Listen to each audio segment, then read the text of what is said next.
ஐயா வணக்கம் ஐயா. வணக்கம். வணக்கம் ஐயா. நான் உங்கள் டி.கே.வி. ராஜா, பட்டியல் மாற்ற தலைமை ஒருங்கிணைப்பாளர் மற்றும் அரசியல் விமர்சகர் ஐயா கண்ணுசாமி அவர்களை ஒரு நேர்காணலுக்காக அழைத்திருக்கிறேன் ஐயா. நன்றி. கேளுங்க, உங்களுடைய சந்தேகங்களை கேளுங்க, கேள்விகளை தொடுங்க. சொல்லுங்க, அரசியல் சூழ்நிலை இன்னைக்கு எப்படி இருக்கு, என்ன அப்படின்றத நம்ம பேசணும். நீங்க எப்படி இருக்கீங்க? நான் நலமா இருக்கேன், நலமா இருக்கேன். மக்கள் மத்தியில மக்கள் எப்படி மனநிலையில இருக்காங்க, சந்தோஷமா இருக்காங்களான்னு என்ன எதுக்காக கேக்குறீங்கன்னு தெரியல, பாப்போம். மக்கள் நலமா இருக்காங்களாங்கிறது நலமா இருக்காங்க, நலமா இருக்காங்க. சொல்லுங்க. இப்ப சமீபத்துல தேவேந்திர குல வேளாளர்களுக்கான ஒரு இனிப்பான செய்தி, நீண்ட நாள் கோரிக்கை, தியாகி இமானுவேல் சேர்னார் அவர்களுடைய குரு பூஜை விழாவை அன்னைக்கு பாத்தீங்கன்னா மணிமண்டபம் அறிவிச்சிருந்தாங்க. அதனை தொடர்ந்து தற்போது அரசு விழா, பிறந்த நாளை அரசு விழாவை அறிவிச்சிருக்காங்க. நீங்க எப்படி இத ஃபீல் பண்றீங்க? மக்கள் எப்படி இத ஃபீல் பண்றாங்க? அது காலம் கலந்து செய்தாலும் நம்மளுடைய கோரிக்கையில் இந்த தமிழ்நாட்டை பொறுத்த மட்டிலும் தேவேந்திர குல மக்களுடைய கோரிக்கைகளை அவர்களை கசக்கி புளிஞ்சு கத்தி கத்தி தொண்டை தண்ணி போன பிறகு அவர்களுக்கு ஒரு அங்கீகாரம் கொடுக்கறாங்க. அதே மாதிரி தியாகி இமானுவேல் சேகரன் ஒரு தேசிய தலைவர், அவருக்கு நம்ம பல ஆண்டு காலமாக மணிமண்டபம் கட்ட வேண்டும், அரசு விழா எடுக்க வேண்டும் என்று கோரிக்கை வைத்து போராடி கொண்டிருந்தோம்.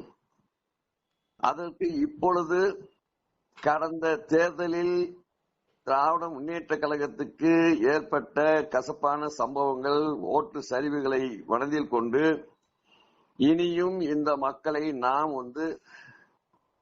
சோதிச்சோம்னா அவங்க நம்மள சோதிச்சிருவாங்க. இது ஒரு அரசியல் தான். இது நான் அந்த பார்வையில தான் பாக்குறேன்.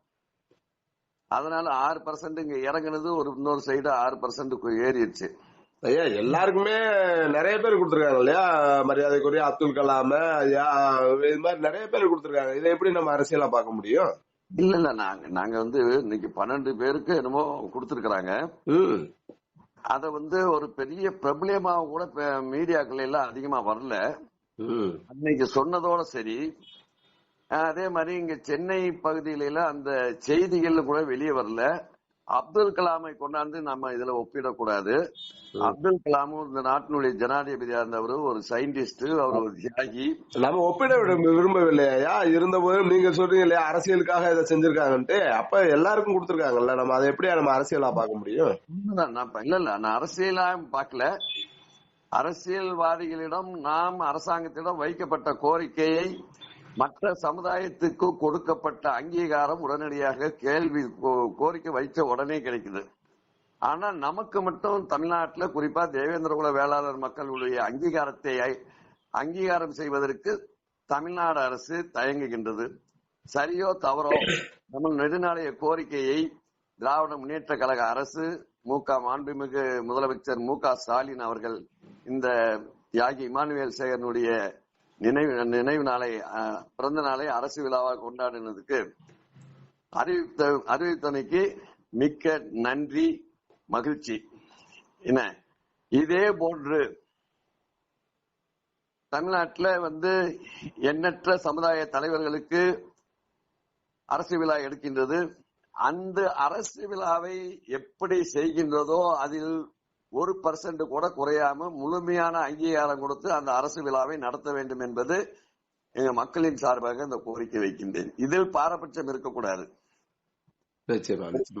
நம்ம பொறுத்திருந்தாதான் பார்க்கணும், அதை நம்ம பொறுத்திருந்தா பார்க்கணும். இல்ல, நான் வீரன் சுந்தரலிங்கனுடைய நினைவு நாள்ல நாங்க பாக்குறேன். அங்க இந்த சமுதாயத்தை சேர்ந்த தலைவர்கள் மந்திரிகளை மட்டும் அனுப்புகின்றார்களே தவிர மாற்று சமுதாயத்தை சார்ந்தவர்கள் மந்திரிகளோ எம்எல்ஏக்களோ அங்க அதுல கலந்துக்கிறது கிடையாது. வீரன் சுந்தரலிங்கம் என்பது இந்திய வரலாற்றில் முதல் மைல்கல். அப்படிப்பட்ட ஒரு வீரன் மாமன்னர் சுந்தரலிங்கத்துக்கு விழா எடுக்கும் பொழுது கூட அது எங்கேயோ ஒரு ஓரமா, ஒட்டப்படாதத்துல ஒரு ஓரமா கொண்டு போய் அந்த இதை வச்சு அது 100 பேர் நிக்கிறது கூட இடம் இல்லாத ஒரு இடத்துல அந்த மணிமண்டபம் கட்டி இருக்கிறாங்க. இப்ப மரியாதைக்குரிய சகோதரர் சண்முகையா, ஒட்டப்படாரம் சட்டமன்ற உறுப்பினர் சண்முகையா அதுக்கு சிமெண்ட் சிலையா இருந்தது வெண்கல சிலையா மாத்தி குதிரையில உட்கார்ந்து போறது மாதிரி, வாழை ஏந்தி குதிரையில உட்கார்ந்த மாதிரி போறதுக்கு அவருடைய முழு முயற்சியில் அது நடந்தது.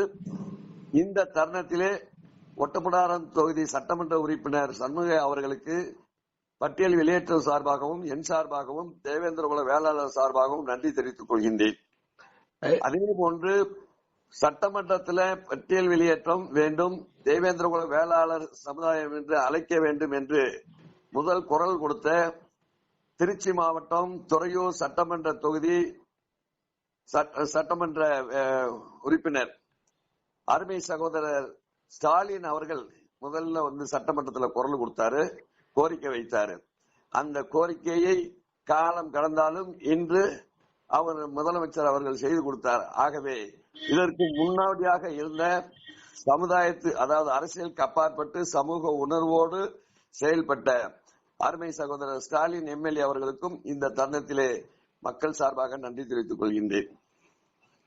நிச்சயமாயா. அடுத்து இப்ப நமக்கு அரசு விழா என்பது கிடைத்தாகி விட்டது. அதை தொடர்ந்து பட்டியல் மாற்றம் என்ற ஒரு கோரிக்கை அடுத்த இடத்துல இருக்கு. ஏன்னா அதான் முதல் கோரிக்கையா இருந்தது. இருந்தாலும் அதற்கு இந்த தமிழக அரசு ஒத்துழைக்க வாய்ப்பு இருக்கிறதா? அதாவதுங்க, மனம் இருந்தால் மார்க்கம் உண்டு. இந்த அரசு விழா என்பது கொடுப்பதற்கு இத்தனை ஆண்டு காலம் ஆகிவிட்டது. இதற்கு முன்பாக இருந்தே பட்டியலில் இருந்து வெளியேற்றி தேவேந்திரகுல வேளாளர்கள் ஏற்கனவே இருந்த பொது பட்டியலில் வைக்க வேண்டும் என்று போராடிட்டு இருக்காங்க. ஆனால் இது இப்ப இல்ல, 1924 சீனிவாசன் பிள்ளையிலிருந்து தொடர்ந்து வந்துகிட்டே இருக்கு. ஒவ்வொரு தலைமுறைக்கும் அப்படியே மாறி மாறி அந்தந்த காலகட்டத்தில் இந்த கோரிக்கையை வலியுறுத்தி வந்துட்டு இருக்காங்க. இதை பட்டியலில் கொண்டாட அடைச்சது நீதி கட்சி. அந்த திராவிட முன்னேற்ற கழகத்தினுடைய தலைமையில்தான் நீதி கட்சி. அவர்களுடைய தொன்று தொட்டு வரக்கூடிய தலைவர்கள் தான் இன்று வரை இருக்கின்ற ஸ்டாலின் வரையிலும். ஆகவே இந்த கோரிக்கை இந்த சமுதாயம் இந்த இடத்துல இல்ல, இவர் உலகுக்கே உணவளிக்கக்கூடிய சமுதாயம் பட்டியலில் இருக்கக்கூடாது, இந்தியாவில் வேற எங்கேயுமே கிடையாது, உலகமுள்ளா பறந்து இருக்கக்கூடிய சமுதாயமும் தேவேந்திரகுல வேளாளர் சமுதாயம். அப்படிப்பட்ட சமுதாயத்தை பட்டியலில் அடைத்து கேவலப்படுத்தி கொச்சைப்படுத்துகின்ற திராவிட முன்னேற்ற கழக அரசு உள்ளபடியே இந்த மக்களுடைய வாக்குகளை பெற்று ஆட்சி கட்டில் அமர்ந்திருப்பது உண்மையானால், நன்றி உணர்வு என்பது உண்மையா இருந்ததுன்னா, முதல்ல இந்த சமுதாயத்தின் கோரிக்கையான பட்டியலிலிருந்து மாற்றம் செய்து, அட்டவணை பட்டியலிலிருந்து மாற்றம் செய்து நாங்கள் ஏற்கனவே இருந்த பொது இதுல கொண்டு போய் வைக்க வேண்டும் என்பது நெடுநாளைய கோரிக்கை. நிச்சயமாக இது ஏறக்குறைய 4 வருஷத்துக்கு முன்பாகவே நம்மளுடைய கோரிக்கையை மத்திய அரசுக்கு அனுப்பி, மத்திய அரசு இந்த டிபார்ட்மெண்ட், அந்த சம்பந்தப்பட்ட டிபார்ட்மெண்ட் அனுப்பிச்சு அங்கிருந்து தமிழக அரசுக்கு ஒரு ஃபைல் போட்டு, இது மாதிரி தமிழகத்திலே தென்கோடியிலே வாழ்ந்து கொண்டிருக்கின்ற தேவேந்திரகுல வேளாளர் மக்கள் பட்டியலிலிருந்து வெளியேற வேண்டும், எஸ்சி பட்டியலிருந்து மாற்றம் செய்ய வேண்டும் என்று கோரிக்கை வைத்திருக்கின்றார்கள். இது உங்களுடைய கவனத்துக்கு அனுப்புகின்றோம். இதுக்குண்டான இதை நீங்க செய்யணும், உங்களுடைய கருத்துக்களையும் உங்களுடைய ரெக்கமெண்டேஷனும் எங்களுக்கு தேவை அப்படின்னு சோசியல் டிபார்ட்மெண்ட்ல இருந்து அனுப்பப்பட்டது. அந்த ஃபைல் நம்பர் முதற்கொண்டு 17,024, டேட் 28/4/2021. இவ்வளவு வேலையும் செய்து விட்டுட்டாங்க. மத்திய அரசை பொறுத்த மட்டும் இது முறைப்படி சட்டப்படி செய்ய வேண்டிய காரியம் என்பதால் முறைப்படி அவங்க செஞ்சுட்டாங்க. இதை 4 வருஷமா திராவிட முன்னேற்ற கழகம் கிடைப்பில் போட்டிருக்கின்றது. இப்படி இன்னைக்கு தியாகி இமானுவேல் சேகரன் அவர்களுக்கு அரசு விழா எடுப்பதற்கு பரிந்துரை செய்து அதற்கு ஏற்பாடு செய்கின்றாரோ, அதே போன்று இந்த மக்களுடைய வாக்கை பெற்று இன்னைக்கு ஆட்சி கட்டில் அமர்ந்திருக்கின்ற மரியாதைக்குரிய மாண்புமிகு முதலமைச்சர் ஸ்டாலின் அவர்கள் மனிதாபிமான அடிப்படையிலே, தர்மத்தின் அடிப்படையிலே, சத்தியத்துக்கு உட்பட்டு இந்த இனத்தை இருந்து மாற்றம் செய்து பொது பட்டியலுக்கு கொண்டு போக வேண்டும் என்பது எங்களுடைய கோரிக்கை, நமது கோரிக்கை. நிச்சயமாக அதையும் பரிசீலனை செய்வார் என்று நாங்கள் எதிர்பார்க்கின்றோம். அதற்கு உண்டான இன்னும் ஒரு மாசத்துக்குள்ள அவரை மீண்டும் நாங்கள் போய் சந்திச்சு இதை வலியுறுத்துவதற்கு ஏற்பாடு செய்து கொண்டிருக்கின்றோம். கண்டிப்பா செய்வார். இவர் ஓகேன்னு கையெழுத்து போட்டாச்சுன்னா பாராளுமன்றத்தில் வச்சு பட்டியல் வெளியேற்றம் நடக்கும். நிச்சயமா நிச்சயமாயா, அதுக்கான வாழ்த்துக்கள். அதற்கு சொல்லுங்க, நம்ம தேவேந்திரகுல வேளாளர் மக்களுடைய தற்போதைய அரசியல் சூழ்நிலை எப்படியா இருக்கு? ஏன்னா தற்போது பாராளுமன்ற தேர்தல் முடிந்து நாட்கள் ஆகிவிட்டது. அடுத்த சட்டமன்ற தேர்தல் 2026 சந்திக்க இருக்கிறோம். தற்போதைய தமிழக தேவேந்திரகுல வேளாளர்களுடைய அரசியல் சூழ்நிலை எப்படியா இருக்கு? தேவேந்திரகுல வேளாளர் மக்களுடைய அரசியல் சூழ்நிலை இப்பொழுது எப்படின்னு கேக்குறீங்க? தேவேந்திர மக்கள் வேளாளர்கள் அரசியல் என்றால் என்னவென்றே தெரியாமல் அவங்க போயிட்டு இருக்காங்க. அரசியல்னா என்னன்னே தெரியாம, அரசியல் நமக்கு என்ன அந்த பெனிஃபிட் இருக்குது, அரசியல் அங்கீகாரத்தை நாம் எப்படி பெற வேண்டும், அதற்கு அரசியல் அங்கீகாரம் பெற வேண்டும் என்றால் சமூகத்தினுடைய நிலைப்பாடு, சமூக ஒற்றுமையை எப்படி கொண்டு வர வேண்டும் என்று யாரும் இதை நினைப்பதில்லை. அவங்கவுங்க தடி எடுத்தவங்களாம் தண்டல்காரன்கிறது மாதிரி அங்கங்க ஒரு கோஷம் போடுறாங்க. நாளைக்கு தேர்தல் வரும்போது எவனாலும் ஒருத்தர் கூப்பிட்டு ஒரு கொஞ்சம் காசு கொடுத்து வேலை செய்யணும்னு சொன்னாச்சுன்னா கொடி பிடிக்கிறது, கோஷம் போடுறது, போஸ்டர் ஒட்டுறது, இந்த இதுல தான் இருந்துட்டு இருக்காங்க. அந்த அரசியல் ஆளுமைக்கு வர வேண்டும் என்ற சிந்தனை இன்று வரையிலும் இளைஞர்கள் மத்தியிலும் சரி, இதற்கு முன்னால் இருந்த தலைவர்களும் சரி, அந்த சிந்தனைக்கே வரவில்லை. அந்த சிந்தனைக்கு வர வேண்டும் என்று சொன்னால் முதல்ல அரசியல் ஆளுமை பெற்றால் இந்த சமூகத்தினுடைய நிலைப்பாடு இந்த தமிழ்நாட்டில் இல்லை, இந்தியாவில் இல்லை, உலகத்தில் இல்லை. எந்த ஒரு சமுதாயம் அரசியல் ஆளுமை பெற்றுள்ளதோ அந்த சமுதாயம் முதன்மையாக இருக்கின்றது. ஆனால் தமிழ்நாட்டை பொறுத்த மட்டிலும் கடை கோடியில் இருக்கக்கூடிய சமுதாயம் அரசியல்ல தேவேந்திரகுல வேளாளர் சமுதாயம். இன்னைக்கு கீழே இருக்கக்கூடிய அருந்ததியர்களுக்கும் சரி, ஆதி திராவிடர்களுக்கும் சரி, மாற்று சமுதாயத்தை சார்ந்தவர்களுக்கும் சரி, 2% கூட இல்லாத சாதியினருக்கும் சரி, அவர்கள் இன்னைக்கு இந்த நாட்டை ஆண்டு கொண்டிருக்கின்றார்கள். நான் உலகத்துக்கே உணவளித்தவன், உலகமெல்லாம் பறந்து இருக்கக்கூடிய சமுதாயம், தமிழ்நாட்டில் பெரும்பான்மையான சமுதாயம் என்று சொல்லக்கூடியவர்களிடம் ஒற்றுமை இல்லை. அந்த ஒற்றுமை ஒன்று இருந்துவிட்டால் இவர்கள் எல்லாம் மறைந்து விடுவார்கள். அதற்குண்டான பயணத்தை இந்த மக்களுக்கு அரசியல் விழிப்புணர்வை இதற்கு முன்பாக இருந்த தலைவர்கள் யாரும் கொடுக்கவில்லை. அதற்குண்டான பயணத்தை அவர்களுக்கு எடுத்து சொல்லல. அரசியல் ஆளுமை பெற்றால் நம்மளுடைய சமுதாயத்தினுடைய நிலைப்பாடு எப்படி இருக்குங்கிறதை எடுத்து சொல்ல கிடையாது. அவங்களுக்கு வேண்டியது தன்னை வளர்த்துக் கொள்வதற்காக ஒடி பிடிப்பதற்கும் கோஷம் போடுவதற்கும் பேக்ரவுண்ட்ல இருந்து ஆபத்து வரும்போது நமக்கு ஹெல்ப் பண்றதுக்காக தான் இந்த தலைவர்கள் தான் இருந்தாங்க. இந்த நிலை மாற வேண்டும். அரசியல் ஆளுமை பெறாமல் எந்த ஒரு சமுதாயம் அரசியல் அங்கீகாரம் பெறுகின்றதோ அந்த சமுதாயம் மேன்மை மக்கள் என்று டாக்டர் அம்பேத்கர் அவர்கள் சொன்னார் பாருங்க. அதை இந்த நேரத்தில் நினைவுபடுத்துறேன். நிச்சயமாயா. அது மாதிரி நாம் தமிழர் ஒருங்கிணைப்பாளர் மரியாதைக்குரிய சீமான் அவர்கள் பொது தொகுதியில எஸ்சி கேண்டிடேட்டை நிறுத்துறாங்க. மற்ற பெரிய கட்சிகள் என்று சொல்லக்கூடிய எந்த கட்சியும் அந்த மாதிரி ஒரு முடிவை எடுக்கிறதுல என்ன காரணம் ஐயா? நான் ஏற்கனவே சகோதரர் சீமானுடைய நிலைப்பாடு என்ன என்பது இன்னும் தெல்ல தெளிவாக மக்களிட்ட எடுத்து சொல்லல. அவர் உள்ளபடியே இந்த நாட்டு மக்களுக்கு நல்லதை செய்ய வேண்டும். பொதுத்தளத்தில் எப்படி நாம் வீர வசனம் பேசுகின்றோம், இந்த பொதுத்தளத்தில் மக்களுடைய குறைகளை எடுத்து சொல்கின்றோம், இந்த பொதுத்தளத்தில் அரசியல் தலைவர்கள் செய்கின்ற அயோக்கியத்தனத்தை எடுத்து சொல்வதெல்லாம் அது ஒரு படி. அடுத்த படி இன்னைக்கு உனக்கு ஒரு குறிப்பிட்ட சதவீதம் ஓட்டு வங்கி கிடைக்கும் பொழுது ஒத்த கருத்துடையவர்களுடன் ஒருங்கிணைந்து அரசியல் அதிகாரத்தை கைப்பற்ற வேண்டும். அரசியல் அதிகாரத்தை கைப்பற்றி பாராளுமன்றத்திலோ சட்டமன்றத்திலோ மாநகராட்சியிலோ போய் அமர்ந்து உட்காரும் பொழுதுதான் அவருடைய சிந்தனைகள் செயல் வடிவத்துக்கு வரும். அவரு இன்னும் அந்த நிலைப்பாட்டுக்கு வரலைங்க. அவர் தான் சொல்றாருல, இன்று பால் குடிக்கிற பையன் 25 வருஷம் கழிச்சு சீஃப் மினிஸ்டரா உட்காருவான், அதுவரையிலும் நாங்கள் இப்படிதான் போவோம், இப்படிதான் அவர் சொல்லிட்டு இருக்காரு. அதனால அவருடைய நிலைப்பாடு என்னங்கிறது வெளியே பேசுறது ஒண்ணு, செயல் ஒன்னா இருக்கக்கூடாது. சொல்லும் செயலும் ஒன்றாக இருந்தால் அவர் நிச்சயமாக அடுத்த 2026 தேர்தலில் அவருக்கு ஒத்த கருத்துடைய அரசியல் கட்சிகள்ல இணைந்து அரசியல் அதிகாரத்தை கைப்பற்றி இந்த மக்களுக்கு நல்லதை செய்ய வேண்டும் என்று இந்த நேரத்தில் நான் என்னுடைய ஆலோசனையாக, அட்வைஸ் இல்ல ஆலோசனை. நிச்சயமாயா அவரோட ஒத்த கருத்துடையவர்கள் யாரும் இல்லை என்று எடுத்துக்கொள்ளலாமா? அதாவது அவர் எடுக்கிற கருத்துக்கு ஒத்து வரல அப்படின்ற மாதிரி எடுத்துக்கலாமா? அதாவது ஊரோட ஒத்து போகணும். அதுல நல்லதை எடுக்கணும். ஊரை எல்லாம் இந்த நாட்டினுடைய மக்களுடைய மனநிலை, இந்த நாட்டினுடைய அரசியல் எப்படி போகுதுன்னு பார்த்து அந்த தீய சக்திகளை ஒதுக்கி நல்ல கருத்துக்களை எடுத்து நல்ல செயல் திட்டங்களை எடுத்து மக்களுக்கு செயல் வடிவத்துக்கு கொண்டு வருவதுதான் ஒரு கட்சியினுடைய நிலைப்பாடா இருக்கணும். அவர் இதுவரையிலும் எந்த கட்சியும் அவர் யாரை திட்டாரு, யாரை ஆதரிக்கிறாரு, என்ன செய்யறாருங்கிறது யாருக்குமே தெரியல. அவருடைய கொள்கை கோட்பாடு என்ன அப்படிங்கிறது யாருக்குமே தெரியல. அப்படி இருக்கும்போது இப்போ திடீர்னு சமீபத்துல ஒரு குரல் கொடுத்திருக்காரு. அது சந்தோஷம். தம்பி விஜயுடன் கூட்டணி வைப்பதற்கு நாங்கள் தயாரா இருப்போம்.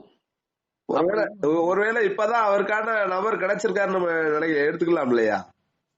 அது விஜயனுடைய செயல்பாடு வரும்பொழுதுதான் விஜயனுடைய செயல்பாட்டுக்கும் சீமானுடைய செயல்பாடுக்கும் சம்பந்தம் இருக்கிறதா என்பது பார்க்கணும்னா விஜயன் களத்துக்கே வரலைங்க. தமிழக வெற்றி கழகம்னு பேர் வச்சிருக்காரு. இது சினிமா கிடையாது. சினிமாவில் நடிப்பது வேறு, வாழ்க்கை முறை வேறு. அவர் இன்னைக்கு அவருக்கு இருந்த ரசிகர் கூட்டத்தை வச்சு அவருக்கு ஒரு சீஃப் மினிஸ்டர் ஆகணும். எம்ஜிஆர் ஆனார் இல்லையா, ஜெயலலிதா ஆனாங்க இல்லையா, விஜயகாந்த் வந்தார் இல்லையா, அந்த மாதிரி நம்மளுக்கும் ஒரு மாசு இருக்குது. நாளைக்கு அஜித் இது மாதிரி ஆரம்பிப்பாரு. இந்த மாதிரி ஒவ்வொரு சமுதாய சினிமாவில் இருக்கிறவங்களும் ஒவ்வொரு கட்சி ஆரம்பிச்சாச்சுன்னா அந்த மக்களை மறுபடியும் கூறு போடுறாங்க. நிச்சயமா பாப்போம்.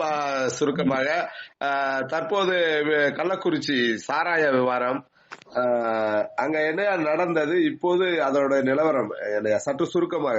கள்ளக்குறிச்சி நிலவரம் உலக நாடே கள்ளக்குறிச்சியில என்ன நடந்தது, ஏது நடந்ததுன்னு ஒன்றை மட்டும் தெரிஞ்சுக்கங்க. இந்த நாட்டுல பணக்காரன்லாம் டாஸ்மாக்ல போய் குடிப்பான். பொருளாதாரத்துல வீக்கரா இருக்கிறவன்லாம் அவங்க சொல்றாங்க எங்களுக்கு உடம்பு ஒழிச்சது, அதை போய் குடிச்சோங்கிறான். இந்த ஏழைகளுடைய நிலைப்பாடை அறிஞ்ச பிறகு எம்பி மந்திரிங்க எல்லாம் டாஸ்மாக் கம்பெனி வச்சுக்கிறான், டாஸ்மாக் கடை இது பண்ணிக்கிறான், பார் வச்சுக்கிறான். எம்எல்ஏ இது மாதிரி வட்டம் குட்டம் இதெல்லாம் இவங்களாம் என்னடான்னா சாராயம் காய்ச்சுறாங்க. அதுல ஓவரா இது வரும்போது என்னன்னா கள்ளச்சாராயத்தை காய்ச்சுறாங்க. கள்ளச்சாராயத்தை காய்ச்சி இது ஏற்கனவே மரக்காணத்துல நடந்த இன்சிடென்ட் தமிழக அரசுக்கு ஒரு படிப்படையாக இருந்திருக்கணும். அதுல இருந்து அவங்க உடனடியா ஒரு விழிப்புணர்வு அடைஞ்சு இந்த மக்களை காப்பாத்தி இருக்கணும். ஒரு வருஷம் கூட ஆகல. கள்ளக்குறிச்சியில இன்னைக்கு இன்னைக்கு 63 இந்த தேதியில 63 பேர் உயிர் பலி ஆயிடுச்சு. இன்னும் 100 பேருக்கு மேல சீரியஸா இருக்கிறாங்க. அது எத்தனை பேர் தேடி வர்றாங்க இல்ல உள்ளபடியே 63 பேர் தானா, இதுக்கு மேல்பட்டு நிறைய இருந்திருக்காங்களா, அரசு ஒழுங்கான கணக்கு கொடுத்திருக்கா இல்லையாங்கிறது ஒரு கேள்விக்குறி. அது அந்த குழு அமைச்சிருக்காங்க, அவங்க தான் அதை போய் பரிசீலனை பண்ணும். ஆனா இதுல ஒரு பெரிய வேடிக்கை என்னன்னு கேட்டீங்கன்னா, அரசாங்கத்துல டாஸ்மாக் கடையை திறந்திருக்கிற செத்துக்கிட்டே இருக்கிறான். இன்னைக்கு சாராயம் குடிச்சு இறந்தவங்களுக்கு போன தடவை மரக்காணத்திலேயே விஷ சாராயம் குடிச்சு இறந்தவங்களுக்கு 10 லட்சம் அறிவிக்கப்பட்டதா அரசாங்கம். அதே நிலைப்பாடு இப்பொழுது செத்தவங்களுக்கு ஏறக்குறைய 63 பேருக்கு 10 லட்சம் கொடுக்கப்பட்டது. நான் அரசாங்கத்திட்ட கேட்கிற ஒரே இது அரசாங்கத்தை மையப்படுத்தி கொண்டுள்ள ஆளுமைகள் நடத்துகின்ற இந்த தொழில், மதுபானங்களும் சரி கள்ளச்சாராயங்களும் சரி, ஆளுங்கட்சியை சேர்ந்தவர்கள் ஆளுமைகள் நடத்தி கொண்டிருக்கின்ற இந்த தொழில இதை குடிச்சு செத்தா 10 லட்சங்கிற உயிரை பணைய வச்சு உழைச்சி சம்பாதிக்கணும்னு ஆசைப்பட்டு போயிட்டு உழைக்கிற மக்களுக்கு உதாரணமா இன்னைக்கு சிவகாசி எடுத்துங்க. அடிக்கடி அவங்க உயிரை பணைய வச்சுதான் அந்த தொழில் செய்யறாங்க. அதனால இந்திய நாட்டுக்கு எண்ணற்ற வருமானங்கள் வருது, பல கோடி வருமானங்கள் வருது.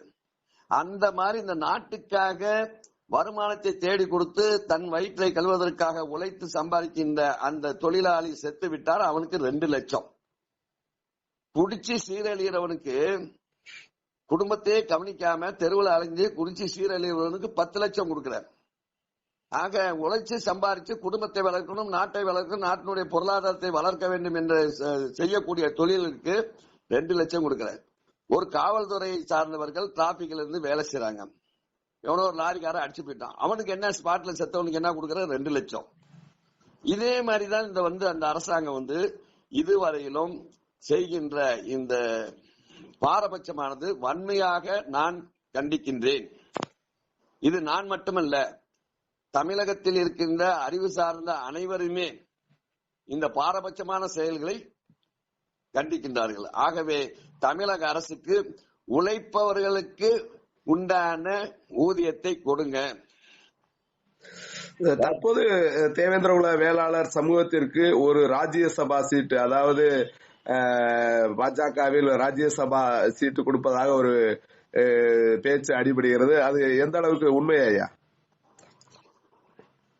அதாவது இது ஒரு கோரிக்கை வைக்கப்பட்டுள்ளது. பட்டியல் வெளியேற்றம் சார்பாக ஒரு ராஜ்யசபா எம்பி, அவருக்கு ஒரு மந்திரி பதவி தேவேந்திரகுல வேளாளர்களுடைய ரெப்ரசன்டேட்டிவ் அவங்களுக்கு கொடுக்கணும் ஒரு கோரிக்கை வைத்துள்ளோம். நாங்கள் லெட்டர் கொடுத்திருக்கிறோம். அதை பரிசீலிப்பதற்கு சில நாட்கள் ஆகும். சில நாட்கள் தான், மாதத்தை நான் சொல்லல.